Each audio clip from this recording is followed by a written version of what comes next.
നമസ്കാരം. എരഞ്ഞോളിയിൽ CPM-നെ വെട്ടിലാക്കുന്ന വെളിപ്പെടുത്തലുമായി യുവതി. എരഞ്ഞോളി ബോംബ് സ്ഫോടനത്തിന് പിന്നാലെ പ്രദേശവാസിയായ യുവതിയാണ് CPM-നെ എല്ലാ അർത്ഥത്തിലും പൂട്ടിയിരിക്കുന്നത്.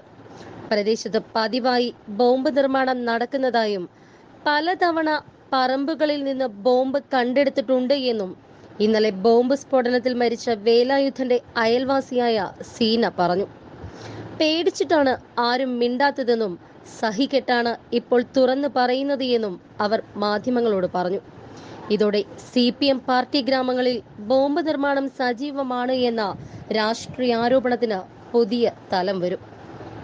ഗ്രാമപഞ്ചായത്ത് ഓഫീസിനും എരഞ്ഞോളി CPM ബ്രാഞ്ച് കമ്മിറ്റി ഓഫീസിനും വെളിപ്പാട് അകലെയുള്ള വീട്ടിലാണ് ഇന്നലെ ഉച്ചയോടെ സ്ഫോടനം നടന്നത്.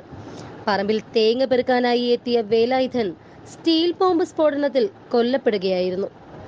തേങ്ങ പെറുക്കുന്നതിനിടെ കയ്യിൽ കിട്ടിയ സ്റ്റീൽ പാത്രം തുറക്കാൻ ശ്രമിക്കുന്നതിനിടെയായിരുന്നു സ്ഫോടനം. സംഭവത്തിൽ പോലീസ് അന്വേഷണം ഊർജിതമാക്കിയിട്ടുണ്ട്. ബോംബ് നിർമ്മാണം CPM-ന്റെ അറിവോടെയാണ് എന്ന് കോൺഗ്രസും BJP-യും ആരോപിച്ചു. ഇവിടെ വടകര MP കൂടിയായ ഷാഫി പറമ്പിലും എത്തി നാട്ടുകാരുമായി സംസാരിച്ചു.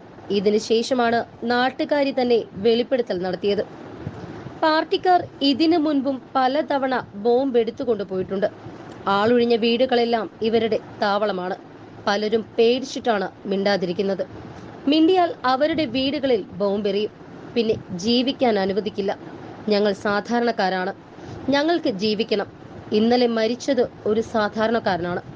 ഭയമില്ലാതെ ജീവിക്കണം. ഞങ്ങളുടെ കുട്ടികൾക്ക് പറമ്പിലൂടെ കളിച്ചു നടക്കാൻ കഴിയണമെന്നും സീന പറഞ്ഞു. സീനയുടെ അമ്മയുടെ എതിർപ്പ് പോലും അവഗണിച്ചുകൊണ്ടായിരുന്നു അവരുടെ വെളിപ്പെടുത്തൽ. പേടിച്ചിട്ടാണ് ഇതൊന്നും പറയാത്തത്. സ്ഥിരമായി ബോംബ് നിർമ്മാണം നടക്കുന്നു.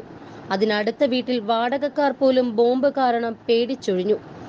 ജീവിക്കാൻ അനുവദിക്കണമെന്നാണ് പാർട്ടിക്കാരോടുള്ള അപേക്ഷ. പോലീസിനെ അറിയിക്കാതെ ബോംബുകൾ പാർട്ടിക്കാർ എടുത്തുകൊണ്ട് പോയിട്ടുണ്ട്. ഞാനിത് പറയുന്നത് എല്ലാവർക്കും വേണ്ടിയാണ്. പേടിച്ചിട്ടിനി കാര്യമില്ല. മരിച്ചതും പാവപ്പെട്ട ഒരാളാണ് എന്നും സീന പറഞ്ഞു. എരഞ്ഞോളിയിലെ ബോംബ് സ്ഫോടനത്തിന്റെ പശ്ചാത്തലത്തിൽ കണ്ണൂരിൽ പോലീസിന്റെ വ്യാപക പരിശോധന നടക്കുകയാണ്. ഉന്നത ഉദ്യോഗസ്ഥരുടെ നിർദ്ദേശത്തെ തുടർന്ന് ആളൊഴിഞ്ഞ പ്രദേശങ്ങൾ കേന്ദ്രീകരിച്ചാണ് തിരച്ചിൽ. അതേസമയം ഇന്നലെയുണ്ടായ ബോംബ് സ്ഫോടനത്തിൽ പ്രതികളിലേക്ക് എത്താൻ പോലീസിന് ഇപ്പോഴും ആയിട്ടില്ല. ഇതിനിടെയാണ് പുതിയ വെളിപ്പെടുത്തൽ. ഏപ്രിലിൽ പാനൂരിലുണ്ടായ സ്ഫോടനത്തിന് പിന്നാലെ ഇന്നലെയാണ് വീണ്ടും മറ്റൊരു സ്ഫോടനം കണ്ണൂരിലുണ്ടാകുന്നത്. ഇതിന് പിന്നാലെ കണ്ണൂർ റേഞ്ച് DIG-യുടെ നിർദ്ദേശത്തെ തുടർന്നാണ് ഇന്ന് വ്യാപക തിരച്ചിൽ ജില്ലയിൽ ആരംഭിച്ചത്. പാനൂർ, തളിപ്പറമ്പ്, തലശ്ശേരി, ന്യൂമാഹി അടക്കമുള്ള സ്ഥലങ്ങളിലാണ് പരിശോധന. അടച്ചിട്ട വീടുകളും ആളൊഴിഞ്ഞ പറമ്പുകളുമാണ് പോലീസ് ആദ്യം പരിശോധിക്കുന്നത്. ഇതിനായി ആൾതാമസമില്ലാത്ത വീടുകളുടെ ലിസ്റ്റ് തയ്യാറാക്കി സ്ക്വാഡുകളായി തിരിഞ്ഞാണ് തിരച്ചിൽ. ഇന്നലെ ആളൊഴിഞ്ഞ വീട്ടുപരിസരത്ത് ബോംബ് പൊട്ടിയ സാഹചര്യം പരിഗണിച്ചുകൊണ്ടാണ് സമാന സ്ഥലങ്ങൾ പോലീസ് ലക്ഷ്യം വെക്കുന്നത്. അതേസമയം വേലായുധന്റെ മരണത്തിൽ പോലീസ് എടുത്ത കേസിൽ ഇതുവരേക്കും ആരെയും പ്രതി ചേർത്തിട്ടില്ല. പ്രതികളെക്കുറിച്ച് പോലീസിന് തുമ്പൊന്നും ലഭിച്ചിട്ടില്ല എന്നാണ് സൂചന. എരഞ്ഞോളിയിലും പരിസരത്തും പോലീസ് നിരീക്ഷണം തുടരുന്നുണ്ട്.